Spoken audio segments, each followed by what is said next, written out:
नमस्कार सर। नमस्कार sir. Sir क्या नाम है आपका?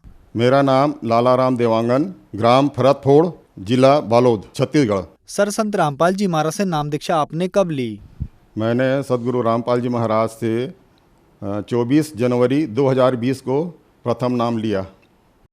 सर क्या काम करते हैं आप?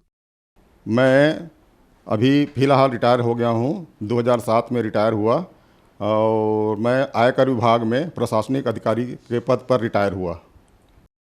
सर संत रामपाल जी महाराज से नाम दीक्षा लेने से पहले आप क्या भक्ति साधनाएं करते थे? नाम लेने के पहले मैं जो सांसारिक प्रथा जो चली आई है, जो माता पिता करते आए हैं वही सब करता था। मैं धार्मिक प्रवृत्ति था, इसलिए मेरे को ब्रह्मा कुमारी का ज्ञान ठीक लगा और मैं उनका हेड ऑफिस माउंट आबू गया। तो वहाँ उन लोग बोलते थे कि आप जो दान करते हैं आर्थिक दान के बजाय अपनी जब बुराइयों का दान करो। तो मैं पहले नॉन वेज, ड्रिंक और स्मोकिंग सभी करता था। सांसारिक बुराइयां मेरे में बहुत ज़्यादा थी। तो मैं सभी को मतलब संकल्प कर दिया था कि मैं सब छोड़ दिया। पर 1983 में गया था मैं, उसी समय से मेरा नॉन वेज छूटा। उसके बाद फिर मैं स्मोकिंग शुरू कर दिया, फिर ड्रिंक भी शुरू कर दिया। तो ये सब धीरे धीरे 92 में मेरा ड्रिंक छूटा। मेरी माँ बोलती थी, बेटा आप संसार में बहुत दुख पाते हुए हुआ हो, कभी भी कैसे भी संकट आए भगवान को मत भूलना। ये मेरे माँ के वचन थे। तो फिर संत रामपाल जी महाराज की शरण में आपका आना कैसे हुआ? कैसे आए आप संत रामपाल जी महाराज की शरण में? माँ के इन्हीं शब्दों के कारण मैं शुरू से ही धार्मिक प्रवृत्ति का हूँ और मैं रिटायर होने के बाद भी मेरा ये था नित्य क्रिया, मतलब कि मैं न्यूज़ सुनता था और धार्मिक चैनल देखता था। तो वहीं देखते देखते देखते देखते एक रोज़ मेरे को साधना टीवी चैनल लग गया। तो मैं क्या उसके प्रवचन सुनना शुरू किया, तो मेरे को बहुत अच्छा लगा। तब से मैं उनको सुनता रहा और उनसे मेरे बहुत ज्ञान हुआ। और इसके पहले भी मैं जब पढ़ता था तो कबीर के दोहे मेरे को बहुत प्रिय लगते थे, मेरी आत्मा मोहित हो जाती थी। तो बचपन से ही मैं बहुत दुखी रहता था, बहुत तकलीफ झेलता था। तो अब समझ में आया कि मेरे जो भी पक्ष के माता पिता दोनों पक्ष के रिश्तेदार, नज़दीकी रिश्तेदार थे, वो मेरे से जलते थे और वही लोग भूत प्रेत भेज के मुझे परेशान करते थे। तो मैं इतना बीमार रहता था कि मेरे को क्या क्या बीमारी है वो भी समझ नहीं आता था। फिर धीरे धीरे धीरे करके जो भी दवाई करता था तो क्या फ़ायदा नहीं करती थी दवाई। और मेरे को हार्ट अटैक 2003 में आया। तो उस समय डॉक्टर बोला कि आपको स्मोकिंग आपके लिए जहर है, इसको छोड़ देने में ही आपकी भलाई है। तो मैं उसको भी छोड़ा और ऐसा करते करते पहले 2003 में मैं हार्ट प्रॉब्लम से ग्रसित था। वैसे तो अनेक बीमारियां थी, मेरे को खुद समझ नहीं आता था कितनी बीमारी है मेरे में। और क्या बोलते हैं, उसके बाद फिर 2014 में मेरे को अल्सरेटिव कोलाइटिस का प्रॉब्लम हुआ। तो उसका भी कई डॉक्टरों से इलाज कराया, पर अंत में मैं रायपुर में डॉक्टर सोलंकी जो हैं कुलदीप सोलंकी, उनसे इलाज कराया। तो उसी समय मैं परमात्मा के शरण में भी आ चुका था। तो वहीं से मेरे को फ़ायदा होना शुरू हुआ। सर क्या क्या बीमारियां थी आपको? मेरे को तो वैसे बहुत बहुत सारी बीमारियां थी, मेरे को खुद समझ नहीं आता था, पर मेन बीमारी बताता हूँ मैं। 2003 में मेरे को हार्ट अटैक आया। तो उसमें चेक किए तो डॉक्टर लोग बताया कि आपका ब्लॉकेज बहुत ज़्यादा है, 40% से 90%, 99% तक के। तो मैं डर गया। फिर भगवान, ये सुना था कि ऑपरेशन होता है करके, तो मैं भगवान से मनाया कि मेरा ऑपरेशन ना हो और मेरा ठीक हो जाऊं। तो उन लोगों ने, डॉक्टर पैनल ने बताया कि आपको ऑपरेशन नहीं करवाना है, आपको ज़िंदगी भर दवाई खाते रहना है। और मैं ज़िंदगी भर दवाई खाते रहा, पर मेरे को असर जो दूसरी बीमारी जो है 2014 में हुआ, तो वो अल्सरेटिव कोलाइटिस बोलते हैं, उसमें भी बहुत परेशान था मैं। मेरे को बार बार दस्त आता था, कमर से उठ भी नहीं पाता था, फिर लग जाता था। तो वो डॉक्टर बोला कि आपको आपकी अतड़ी बाहर आ जाएगी, आप दवाई नहीं खाओगे, परहेज नहीं करोगे तो आपकी अतड़ी बाहर आ जाएगी और आप बहुत परेशानी में पड़ जाओगे। तो फिर उस डॉक्टर को मैं किया और फिर उसको मैं पता चला कि मैं सुपर स्पेशलिस्ट डॉक्टर सोलंकी हैं, डॉक्टर कुलदीप सोलंकी, रायपुर। तो वहाँ गया तो वहाँ से उन्होंने जो भी किया वो मेरा फ़ायदा होना शुरू हुआ। उस समय मैं परमात्मा सतगुरु रामपाल जी महाराज के शरण में आ चुका था, तब से मुझे सब फायदा करने लगा और मैं अब पहले से बेहतर हूँ और मेरे में सांसारिक जो बुराइयाँ थी सब वो भी ख़त्म हो गई। जो भी मैं बताया पहले, जो भी नशा करता था, ये करता था, नॉन वेज खाता था, सब छूट गया मेरे से। सर ये आपके हाथ में क्या है? ये मेरा जो अल्सरेटिव कोलाइटिस था, रायपुर में जो मेरा ट्रीटमेंट मिला, उसका रिपोर्ट है ये। सर जैसे कि आपने बताया कि आपको अल्सरेटिव कोलाइटिस नाम की बीमारी थी और भी काफी बीमारियां थी आपको, तो क्या संत रामपाल जी महाराज से नाम दीक्षा लेने के बाद आपकी ये बीमारियां ठीक हुई? हाँ सर, मैं 24 जनवरी को नाम दीक्षा लिया सदगुरु रामपाल जी महाराज से और 29 जनवरी को मैं उनके पास गया, डॉक्टर सोलंकी के पास, रायपुर वाले के पास। तो उन्होंने मेरा कोलोनोस्कोपी किया, तो कोलोनोस्कोपी से पता चला कि आपका बहुत सीवियर हो गई बीमारी और फैलते जा रही है। तो मैं उनको ये भी बताया कि सर मेरे को ऊपर भी प्रॉब्लम होता है। तो उन्होंने एंडोस्कोपी किया मेरे गले का और गले में पता चला उनको कि आपका वो जो बीमारी है फैलते फैलते ऊपर तक आ गई है और आपके सूजन भी हो गए हैं भोजन नली में और संकुचित हो गया, इसलिए आपको खाने पीने में भी तकलीफ होती है। तो उन्होंने उसको भी ठीक किया। फिर मेरे को ये जो चमत्कार जो लगता है मेरे परमात्मा सदगुरु रामपाल जी महाराज का ही लगता है, क्योंकि उसके पहले मैं बहुत परेशान रहता था, उनके कारण ही मैं ठीक हो पाया।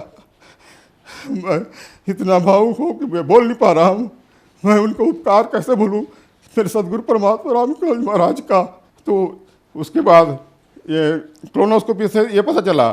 फिर ऊपर का प्रॉब्लम के लिए उन्होंने बोला कि आपका एंडोस्कोपी करना पड़ेगा। तो इधर गले का, छाती का एंडोस्कोपी किए उन्होंने, तो पता चला कि आपका तो बहुत भयंकर फैल गया है बीमारी और ऊपर भी आपको खाने में तकलीफ होती होगी। उन्होंने बहुत सही पता लगाया।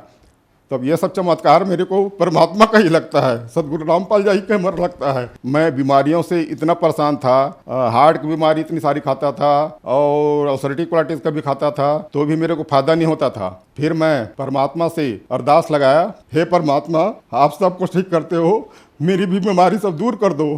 तब से मेरे को दवाई में भी फायदा लगा और मेरे को बहुत राहत मिली। संत रामपाल जी की दया से मैं स्वस्थ हूँ।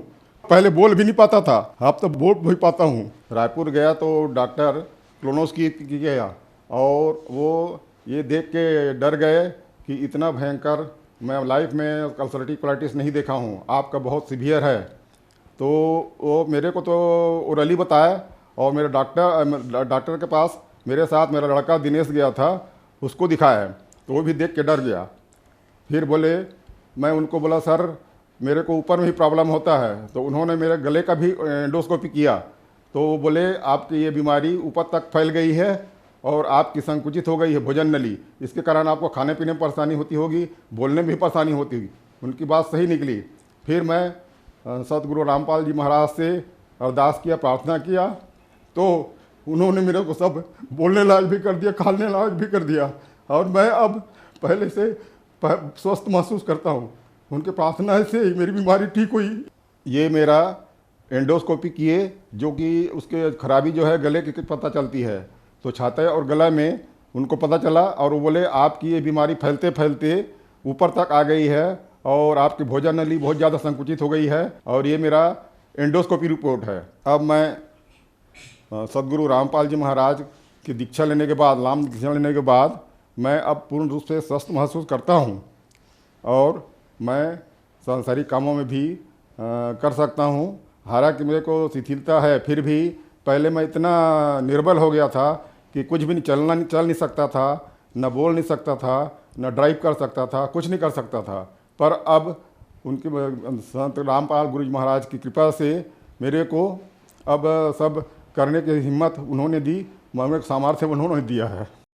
सर आप इनकम टैक्स विभाग में एक ऑफिसर के पद से रिटायर हुए हैं और डॉक्टर्स ने आपको बताया कि जो आपको अल्सरेटिव कोलाइटिस नाम की बीमारी है ये बहुत ज्यादा हो गई है। तो जो बीमारी डॉक्टर ठीक नहीं कर पा रहे हैं वो संत रामपाल जी महाराज ठीक कर रहे हैं। आज के वैज्ञानिक युग में लोग कैसे इन बातों पर विश्वास करेंगे? क्या लॉजिक है इसके पीछे? जी, इसके पीछे ये लॉजिक है कि जो भी सांसारिक बीमारी, लाइलाज बीमारी भी, उनके मंत्रों में इतनी शक्ति है संत रामपाल गुरु जी महाराज के वचनों में इतनी शक्ति है। जो नाम देते हैं, नाम मतलब मूल मंत्र देते हैं जो परमात्मा कबीर जी का, और उसी नामों में इतनी शक्ति है कि वो लाइलाज बीमारियों को भी ठीक कर देती है।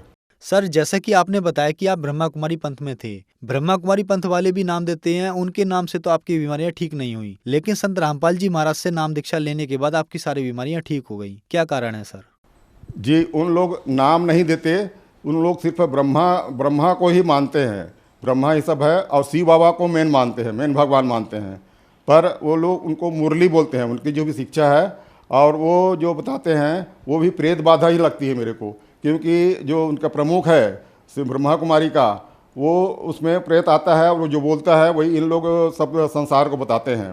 पर वो नाम नहीं देते एक्चुअल, वो भी भटक रहे हैं, वो भी दूसरे भगवानों को मान रहे हैं, जो कि असली परमात्मा कबीर जी हैं उनका नहीं है ज्ञान, उनका ब्रह्म को ही मेन मानते हैं और शिव बाबा को मानते हैं। इसलिए इसमें फ़र्क है। और ये यथार्थ असली सच्चा ज्ञान ये परमात्मा कबीर जी का है, जो कि उसी मतलब मेरे सदगुरु रामपाल जी महाराज के रूप में आए हुए हैं कबीर जी, वही बताते हैं, वही से में बहुत पूरी शक्ति है। और पूरे विश्व में वो सबको अपने परमात्मा को सबको ठीक करेंगे। सर, जैसा कि आपने बताया कि आप कबीर परमात्मा को मानते हैं, लेकिन आज तक के इतिहास में संत कबीर जी संत रूप में विश्वविख्यात प्रसिद्ध हुए, आप कबीर साहब जी को परमात्मा कैसे कह सकते हैं? मैं भी संत रामपाल जी महाराज का सत्संग सुन के ही, क्योंकि वो वेदों से, गीता से, जितने भी सदग्रंथों से वो खोल कर बताते हैं कि ये देखिए यहाँ प्रमाण। और 600 पहले कबीर परमात्मा खुद आए थे और उनकी बातों में भी विश्वास नहीं करते थे, क्योंकि आजकल के पंडित लोग जो नकली गुरु हैं वो सब काल के भेजे हुए हैं, और उनका ज्ञान अधूरा ज्ञान है, भ्रमित ज्ञान है, उससे कोई कल्याण नहीं होने वाला है। कल्याण होगा तो सिर्फ संत रामपाल जी महाराज गुरु जी के वचनों से होगा, उनके शरण में जाने से, उनके नाम लेने से ही होगा, उसका और कोई इलाज नहीं है।